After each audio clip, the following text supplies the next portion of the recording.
E eu quero trazer uma palavra, irmãos, que há 2 anos atrás, mais ou menos, eu trouxe uma palavra com nada nesse texto, e eu compreendi de Deus que eu precisava trazê-la hoje aqui. Se você veio a esse lugar, hoje é dia de salvação, você que está em casa, é dia que Jesus quer perdoar seus pecados, é dia que Deus quer fazer aliança com Ele, renovação de aliança. Não protele, não procrastine, não deixe para amanhã. Com Deus a gente começa hoje. Aleluia. E eu dei título nessa palavra, sendo aprovado em todas as circunstâncias. E o chamado de Deus para agirmos e não para reagir.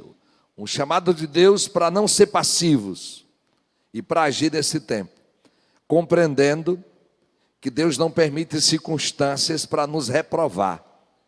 Ele quer nos aprovar, e é o meu desejo que cada um de vós que estão aqui seja aprovado nas circunstâncias que você está vivendo. Eu quero ler com você 2 Reis 5. Eu quero ler na NVI. O Senhor está aqui. Amém? Tenha fome, tenha sede por Ele. Aleluia. Isso é um texto clássico, lindo.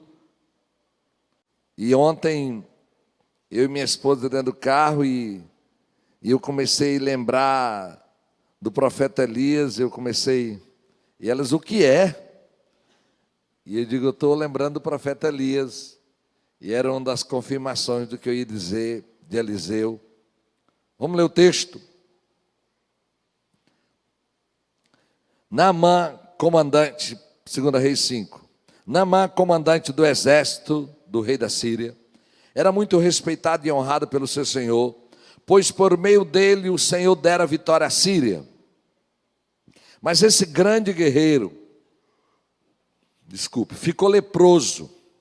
Ora, tropas da Síria haviam atacado Israel e levado cativo uma menina que passou a servir a mulher de Naamã. Um dia, ela disse à sua senhora: se o meu senhor procurasse o profeta que está em Samaria, ele o curaria da lepra. Naamã foi contar a seu senhor, obviamente que era o rei, o que a menina israelita dissera. O rei da Síria respondeu: vá, eu lhe darei uma carta que você entregará ao rei de Israel. Então Naamã partiu, levando consigo 350 quilos de prata, 72 quilos de ouro e 10 mudas de roupas finas. A carta que levou ao rei de Israel dizia: junto com esta carta estou te enviando o meu oficial Naamã, para que o cures da lepra. Assim que o rei de Israel leu a carta, rasgou as vestes e disse: por acaso sou Deus, capaz de conceder vida ou morte? Porque este homem me envia alguém para que eu cure da lepra. Veja como ele procura um motivo para se desentender comigo. Quando Eliseu, o homem de Deus, soube que o rei de Israel havia rasgado suas vestes, mandou-lhe essa mensagem: por que rasgaste tuas vestes? Envie o homem a mim, e ele saberá que é profeta em Israel. Então Naamã foi com seus cavalos e carros e parou à porta da casa de Eliseu. Eliseu enviou um mensageiro para lhe dizer: vá e lave-se 7 vezes no rio Jordão.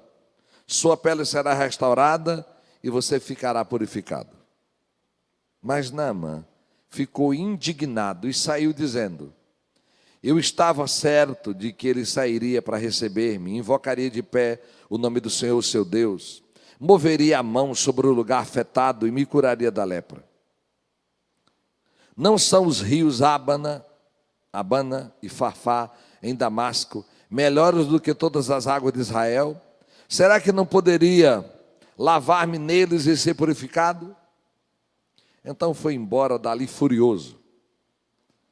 Mas os seus servos lhe disseram: meu pai, se o profeta lhe tivesse pedido alguma coisa difícil, o senhor não faria?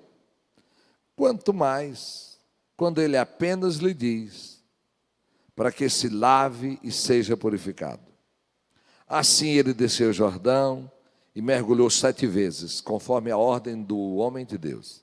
Ele foi purificado e sua pele tornou-se como de uma criança. Você pode dizer aleluia? Então Naamã e toda a sua comitiva voltaram à casa do homem de Deus. Ao chegar diante do profeta, Naamã lhe disse: agora sei que não há Deus em nenhum outro lugar senão em Israel. Por favor, aceite um presente do teu servo. O profeta respondeu: juro pelo nome do Senhor a quem sirvo, que nada aceitarei. Embora Naamã insistisse, ele recusou. E disse Naamã: já que não aceitas o presente, ao menos permita que eu leve 2 mulas carregadas de terra, pois teu servo nunca mais fará holocaustos, e sacrifícios a nenhum outro Deus senão ao Senhor. Mas que o Senhor me perdoe por uma única coisa: quando meu Senhor vai adorar no templo de Rimon, eu também tenho que me ajoelhar ali, pois ele se apoia em meu braço. Que o Senhor perdoe o teu servo por isso. Disse Eliseu: vá em paz. Quando Naamã já estava a certa distância, Geazi, servo de Eliseu, o homem de Deus, pensou: meu senhor foi muito bom demais para Naamã.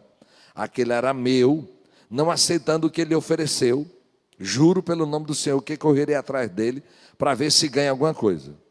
Então Geazi correu para alcançar Naamã, que, vendo se aproximar, desceu da carruagem para encontrá-lo e perguntou: está tudo bem?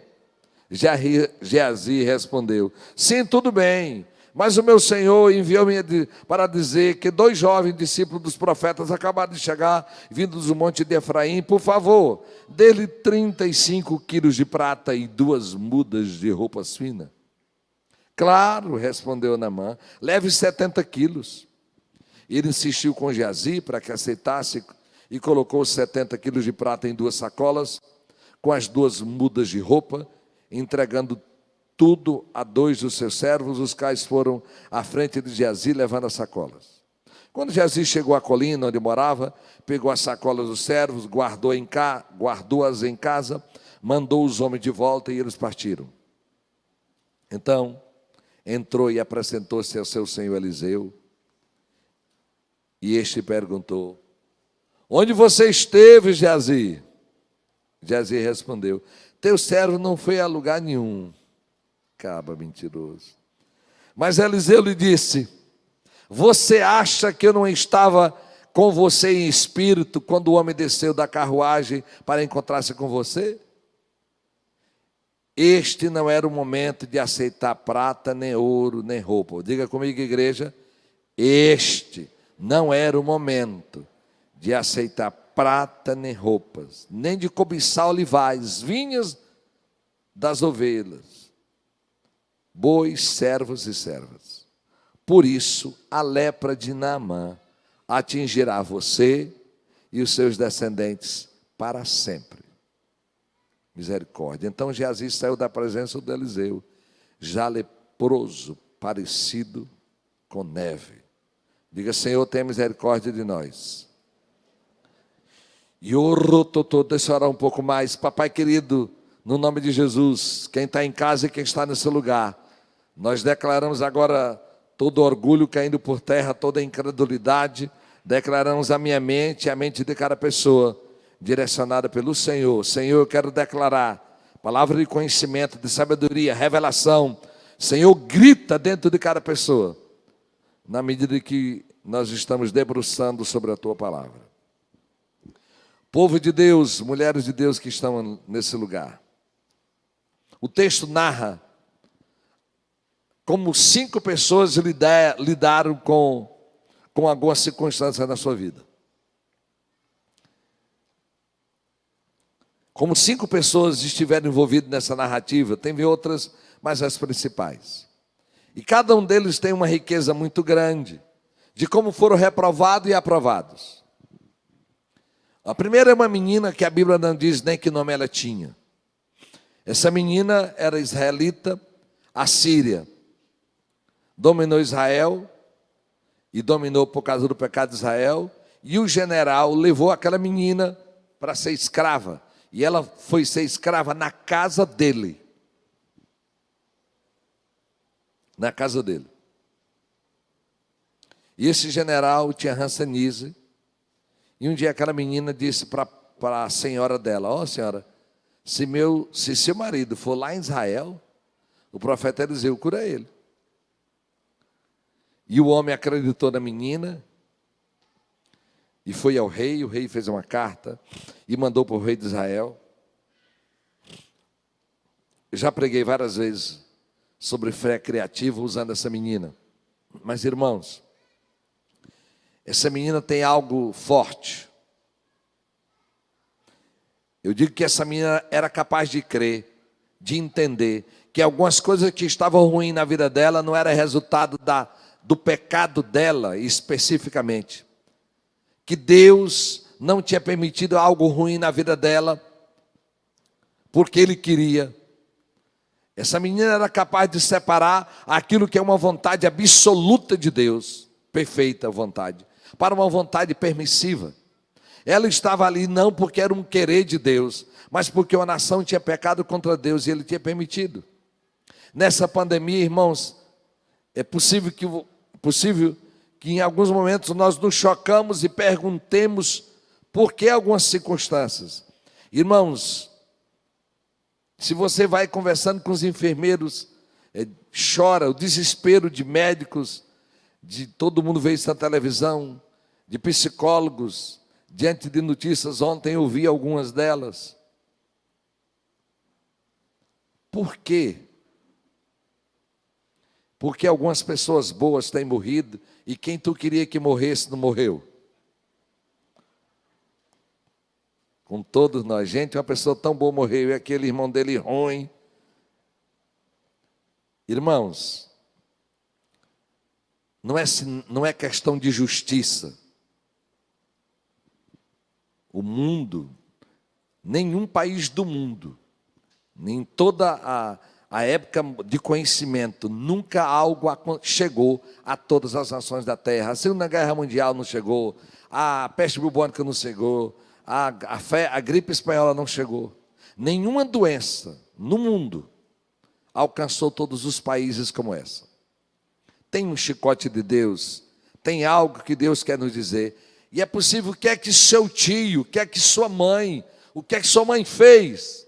É possível que não tenha feito nada como pessoa, mas somos debaixo de um mundo que está no pecado. E mas por que é que Deus não castiga só os ruins? Irmãos, porque o pecado é gerado desde os nossos pais. Muitas coisas acontecem não é porque Deus quer, é porque Ele permite, porque nós somos livres, irmãos. A humanidade é livre. E a gente gostaria que só acontecesse coisas boas, mas, irmãos, talvez você não fez a maldade de alguém, mas tu é ruim também, irmãos. Talvez você não pecou no que alguém pecou, nós somos pecadores. E essa menina, ela é capaz de compreender que Deus não era mau. Essa menina, irmãos, ela age com esse homem com o coração perdoador. Ela sabe que foi ele que dominou Israel, ela sabe que foi ele que venceu Israel, ela era escrava na casa dele, foi para outro país com outra língua, com outra cultura, sem liberdade, e ela não odeia esse homem. Por quê? Porque ela compreendia que não era aquele homem responsável. Essa menina foi aprovada numa circunstância de vida muito difícil. O que tem gente guardando mágoa do pai, de um irmão, de um tio, de um líder, de uma pessoa, porque não aconteceu como ele acontecia. Largue de mimimi, de conversa fiada, seja aprovado, reprovado de coisa pequena. Diga: Senhor, me ajuda. Essa menina foi aprovada nessa circunstância, irmãos. Ela foi capaz de querer a bondade para um homem que para ela foi mau. Ela diz: Senhor, derrama graça e cura com esse que está descendo. Irmãos, essa menina, na circunstância que vivia, ela perdoou e foi capaz de ter fé. Porque Jesus diz lá em Lucas 4, 27, que havia muitos leprosos em Israel no tempo de Eliseu profeta, todavia nenhum deles foi purificado, somente Naamã, o sírio, que nem judeu era. Irmãos, o texto é claro, a Bíblia não diz que Eliseu curou outro leproso. E por que é que curou aquele leproso? Como é que aquela menina sabia que Eliseu podia curar aquele leproso? Porque ela tinha visto Deus usar Eliseu em outras áreas. Sabe como é que você vai ser aprovado dessa circunstância? É crendo em algo que você nunca viu, mas Deus é capaz de fazer. Você é capaz de crer, irmãos, e a sua fé vai determinar muitas coisas. Há algo que você precisa parar. É quase como um dos maiores enganos que nós temos, é que se chegou, não tem o que mudar. Não, irmãos, tem. A fé está em toda circunstância difícil. Eu vi pessoas quase achando como um determinismo. Não, a fé está aí. Ela teve fé para crer em algo que ela nunca tinha visto. Nesse é um tempo de você crer em algo que você não viu. Creia. Ah, mas não tem jeito, não pode. Creia. A maioria das curas de Covid era de quem nem sabia que a pessoa qual era a doença da pessoa. Várias experiências. E Deus respondendo às orações das pessoas. Vi alguém debochando. Por que é que não vai nos hospitais para que todo mundo seja curado?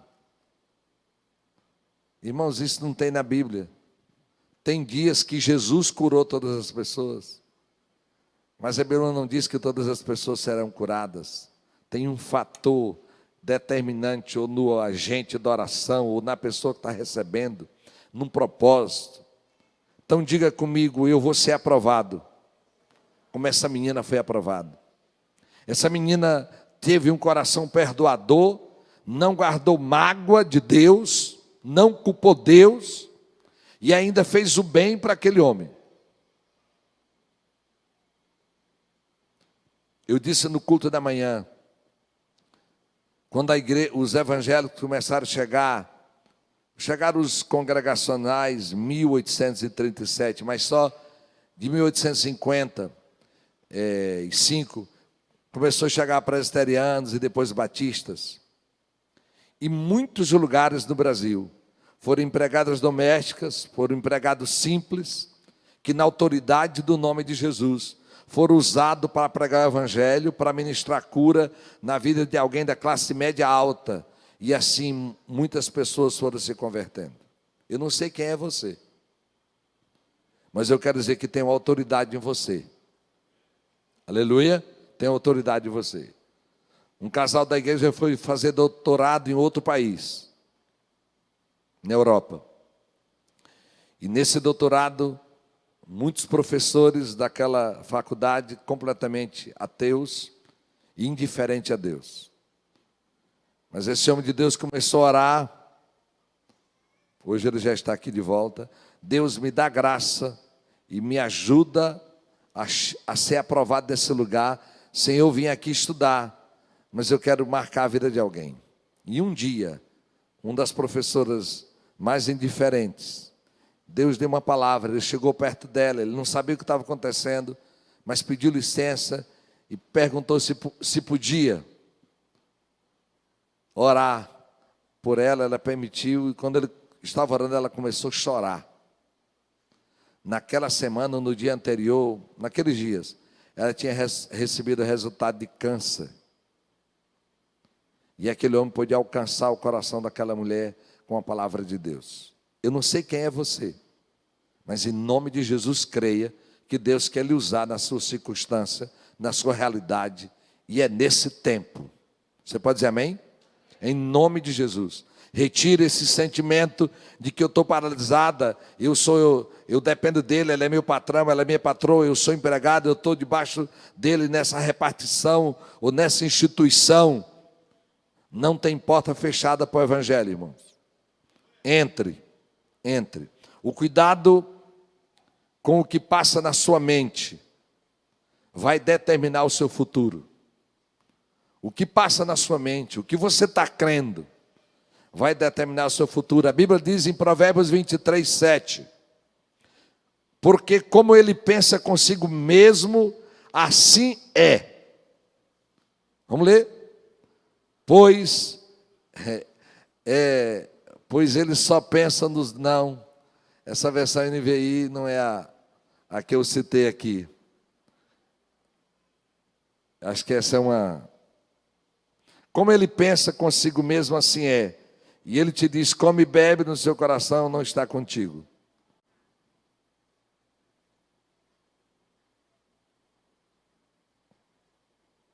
Tem algo errado aí, né, filho? Ou é comigo aqui? Diga comigo, eu vou ser aprovado, conforme o que determina na minha mente. Segunda pessoa desse texto é a versão que é diferente, o texto está correto. Segunda pessoa desse texto é Naamã, irmãos. Naamã não tinha nada de Deus, não conhecia nada de Deus. E na fé daquela menina, ele doente, ele vai ao rei, o rei escreve uma carta, e ele chega e vai até Israel. Chega em Israel, o rei, que é o terceiro personagem aqui, da nação do povo de Deus, desespera. Ele conhecia o poder de Deus, ele conhecia a Bíblia, ele conhecia a Bíblia de então, que era os 5 livros ele conhecia, Gênesis, Levítico, Número, Deuteronômio, Josué. E Naamã chega com a carta, o rei se desespera. Mas Naamã é o homem desse texto que foi reprovado em um protocolo. Ele chega na porta de Eliseu, porque Eliseu soube do desespero que estava lá no palácio, e mandou dizer para o rei, manda o homem aqui, para que ele saiba que há profeta de Deus nessa terra. E ele chega, o que dá a entender é que Eliseu estava orando lá dentro, e toda a comitiva chegou na porta, e Eliseu nem sequer saiu para recebê-los, e disse, vá se mergulhar 7 vezes no Jordão. Naamã entra numa crise grande, olha aqui para mim. Mas Naamã entra numa crise porque ele tem um protocolo da religião. Ele tem um método. Mas, gente, ele não devia sair, orar ao Deus dele, pôr a mão aqui onde está doente, a lepra. Cuidado, irmãos. O que Naamã tinha visto lá, os religiosos fazer, ele agora queria que Eliseu fizesse. Cuidado que a sua experiência pode ser um impedimento para que o Senhor traga algo novo na sua vida. A maneira pelo qual você acha que Deus faz, ou vai fazer como fez um dia, pode ser um impedimento para aquilo que Deus quer fazer hoje. Eu vi uma grande crise aqui em Imperatriz. Os irmãos conhecem os costumes dos irmãos assembleanos, não é? E quando Randy Clark veio, Randy Clark é um ministério de cura internacional e ele convida gente de todos os países. E a Assembleia de Deus tem uma roupa diferente. E quando fizeram o acordo, Randy Clark veio. Lá em cima do altar do templo central, estava um homem japonês com um rabo de cavalo, aquele cabelo amarrado, uma bermuda, lá em cima do altar da Assembleia de Deus. Mas sabe por que aquele homem estava ali? Porque ele não tinha um protocolo da vestimenta, mas ele tinha unção de cura sobre ele. Quantas mulheres andando, que nós andamos na cidade, ministrando cura em pessoas doentes, e elas todas de calças, e irmãs assembleanas na roupa delas. E eu sei que aquela dia de Deus dizer, eu tenho um protocolo diferente para usar alguém. Naamã tinha protocolos. O orgulho de Naamã era grande, tinha vaidade sobre ele. A sua experiência não pode ser o impedimento do novo que Deus quer trazer. seja ela boa ou ruim. A minha experiência com célula não foi boa, a minha experiência com crente não foi boa, eu não vendo nada para crente porque eles são veacos. Claro, irmãos, o diabo vai trabalhar para crente não pagar as contas, para ele ser ruim, para que pessoas não aceitem Jesus. Mas o evangelho tem poder em si. Diga, meu amigo, pois foge de crente ruim e procura crente bom. Algumas pessoas na igreja vêm fazer negócio com ovelhas nossas antes de vir falar com a gente. E aqui tem todo tipo de gente, viu, irmãos? Uns que estão pertinho de você não vale nada ainda. Olha, Jesus está transformando. Pastor, eu vendi algo para a sua ovelha e eu vim aqui que ele não me pagou. Eu digo, você devia ter vindo, era antes de vender. Se vire lá. Não, eu digo isso não. Eu digo, nós vamos conversar, mas você devia falar comigo. Você acha, aqui é um grande hospital, minha amiga, aqui tem uns com pressão alta espiritual, ou doença ruim de ser curada. Tem um diabetes espiritual ruim. Tem uns com falta de vergonha, meu amigo, é uma luta. Naamã era um homem com uma experiência marcante, querendo que aquela experiência se repita. Eu digo, quando eu falo de cura, que Jesus curou cego de 4 maneiras. Se Jesus não tem protocolo, você não pode ter, irmão, esteja aberto. Amém? Esteja aberto. Esteja aberto. Eu lembro do protocolo do Rodolfo. Rodolfo, que era da banda dos Raimundos, um homem de sucesso. Fumador de maconha terrível. Mas a mulher dele era meio arraciada com o crente, que ele vivia junto com ela. E ela também gostava de um cigarrinho de maconha, mas ela tinha um temor por Deus. E ela resolve fazer uma campanha na casa dela de oração. E veio aquelas irmãs do Cocó fazer uma campanha na casa dela. Rodolfo disse que ela avisou para ele, e ele permitiu. Mas ele disse, fumador de maconha, eu esqueci do dia. Quando eu cheguei, daqui a bateram, a casa estava cheia de fumaça de cigarro de maconha. Sacudiu um pouco, as irmãs entraram. E tinha uma mesinha assim, no meio.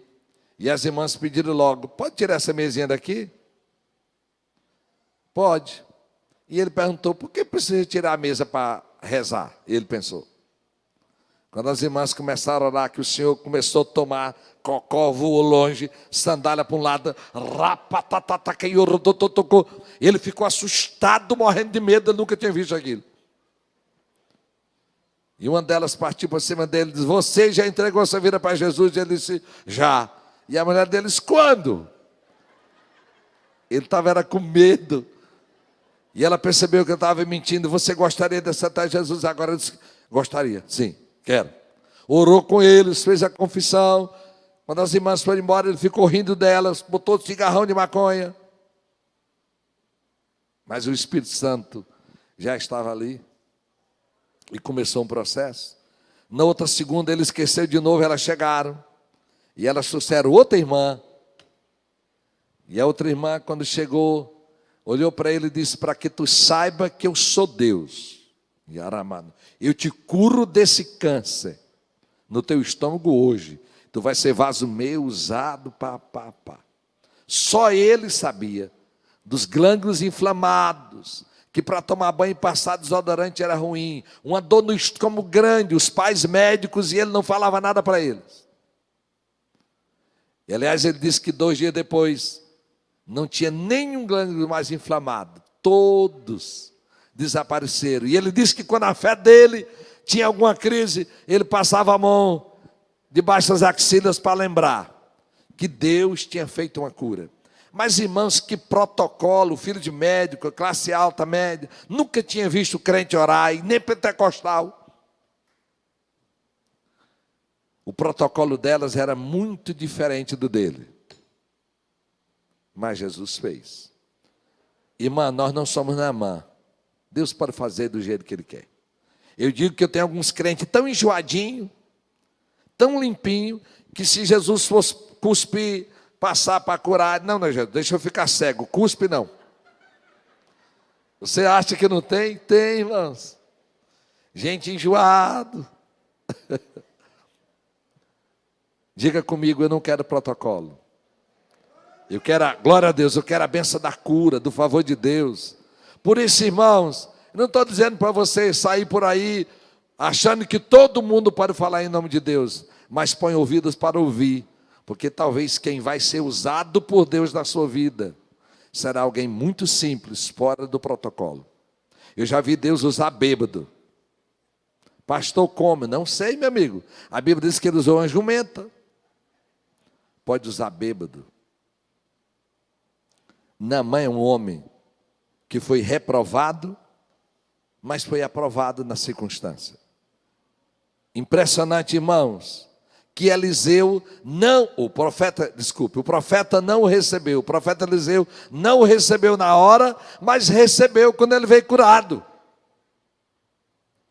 E é impressionante que Eliseu não recebe dinheiro. Toda vez que eu leio esse texto, minha filha coloca aí o versículo 27.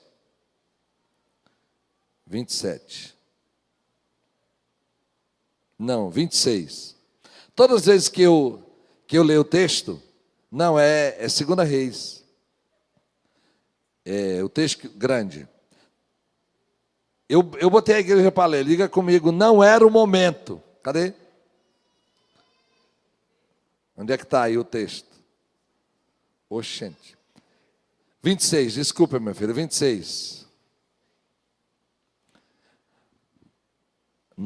Geazi foi receber o dinheiro. O profeta não viu ele recebendo dinheiro, mas viu ele na conversa. E Eliseu disse para ele: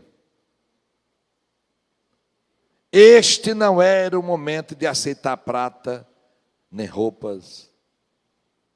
Olha aqui, irmãos. O povo de Deus vive com dinheiro. Mas tem hora que não é para receber. Você que está em casa, por favor, nós não somos adeptos da teologia da miséria e nem somos de uma teologia enganosa chamada franciscana. Nós não somos também da opulência, da ganância. Não. Mas tem momento, tem lugares, irmãos, que nós não vamos receber nada.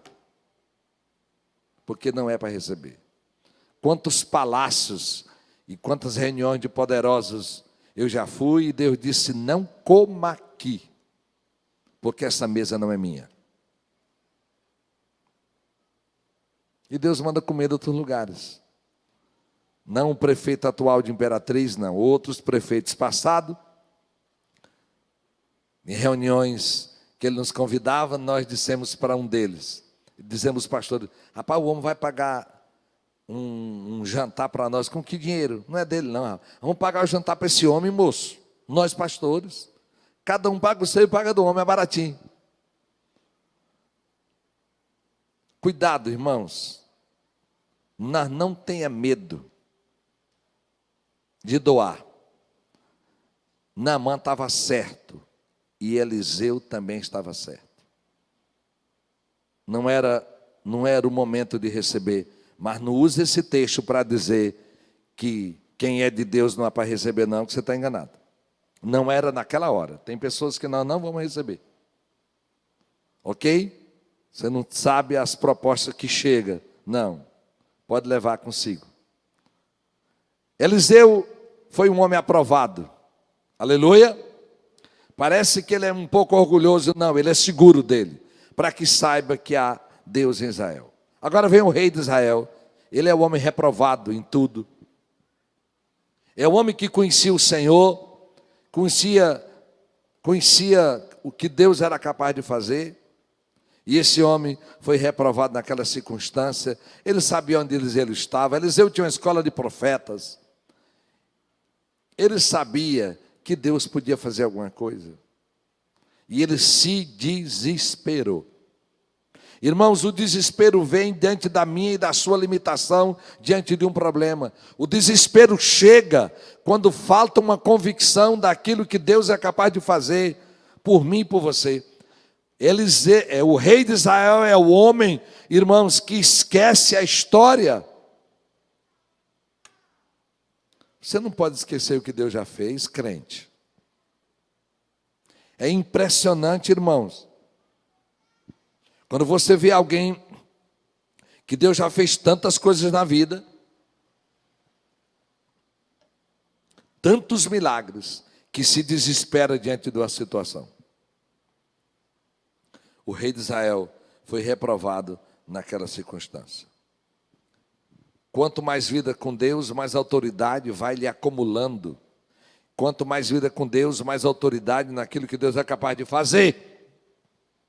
Quanto mais, irmãos, você vive na presença de Deus hoje, mais garantia você terá que Ele fará algo na sua vida amanhã.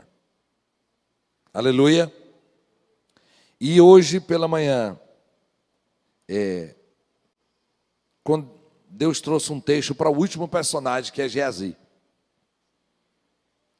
Geazi é o homem que eu imagino que nós estaríamos estudando hoje, o que Deus fez pelo profeta Elias, o que Deus fez pelo Eliseu, que fez milagres o dobro de Elias. É possível, irmãos, que hoje nós estivéssemos estudando que Geazi fez o triplo do que Eliseu fez.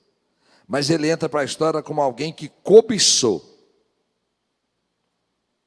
Ele era ajudante do profeta e diz que ele pensou, mas rapaz, meu senhor não aceitou nada. Não.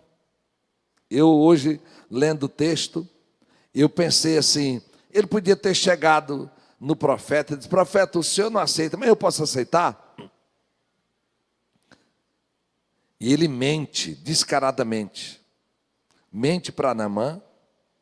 E ele esqueceu de algo que a Bíblia diz lá em Êxodo 20, 17. Não cobiçarás.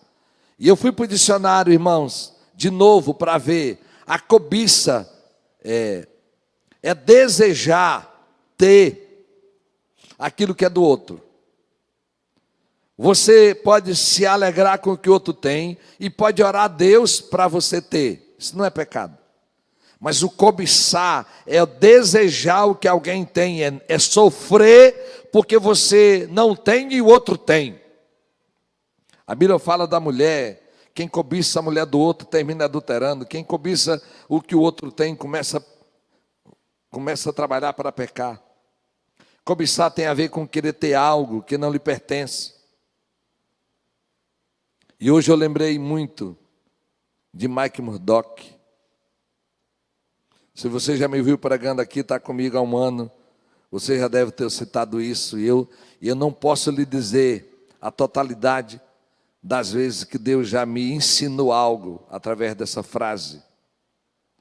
Que quando uma pessoa luta, trabalha para ter algo que Deus não quer lhe dar, você perde até o que Deus já lhe deu.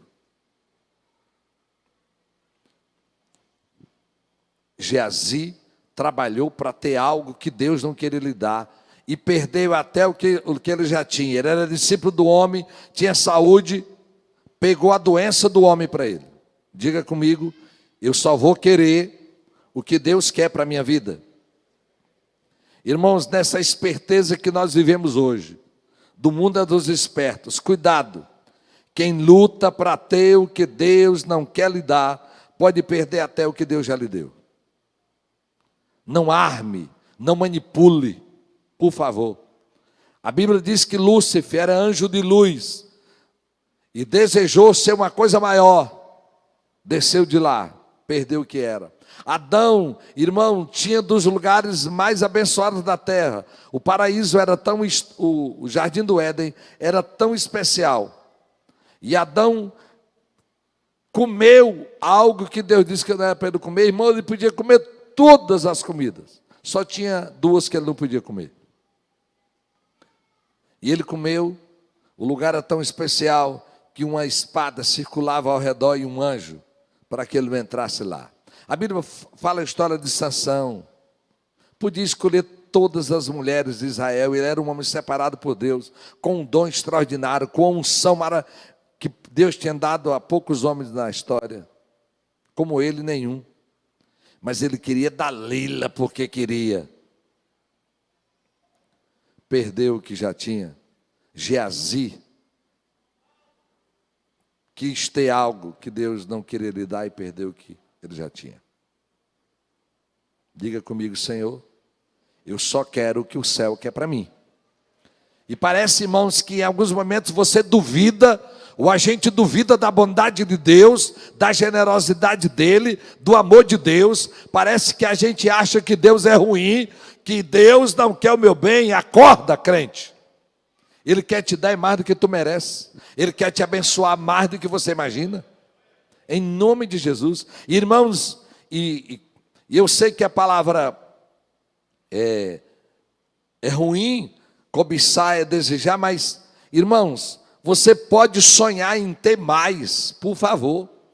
E Deus quer lhe dar mais, para você doar mais, para você abençoar mais. Tudo que Deus dá para alguém é para multiplicar, por favor. Mas, irmãos, Deus me lembrou muito claro hoje, de manhã, desse texto. Eu vou ler na NVI e depois na outra versão. 1 João 2, do 15 a 17.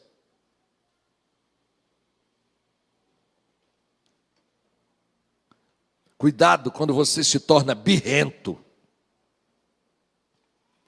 teimoso, para ter algo que Deus não quer lhe dar. Mulheres, leiam comigo aí, vamos lá. Não ame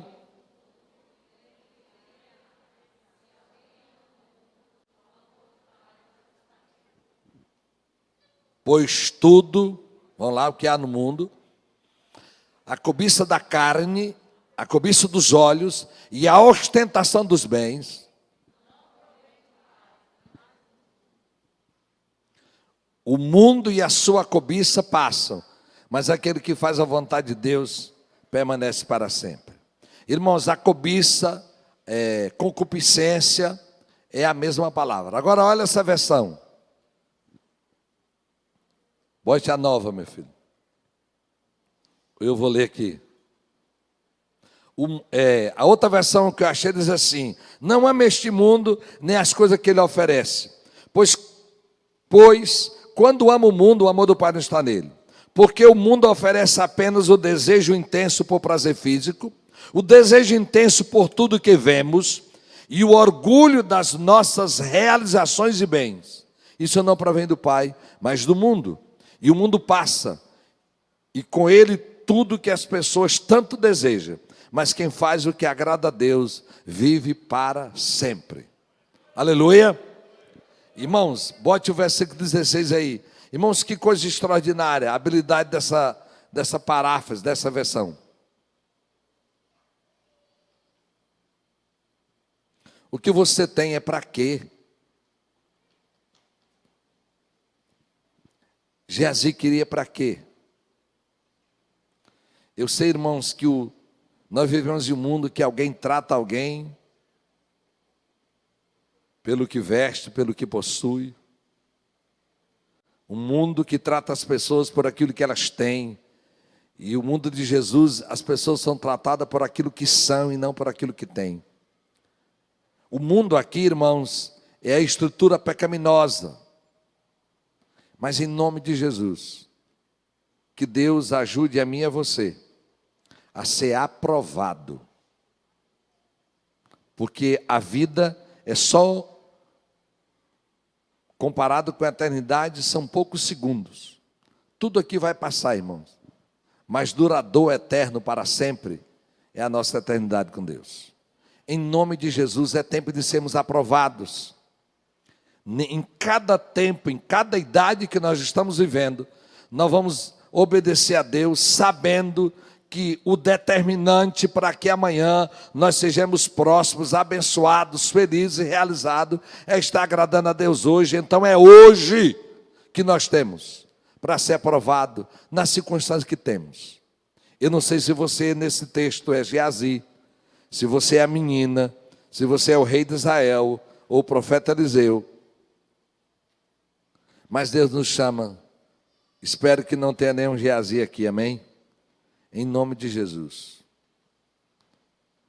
Esse é um tempo de sermos aprovados para a glória de Deus.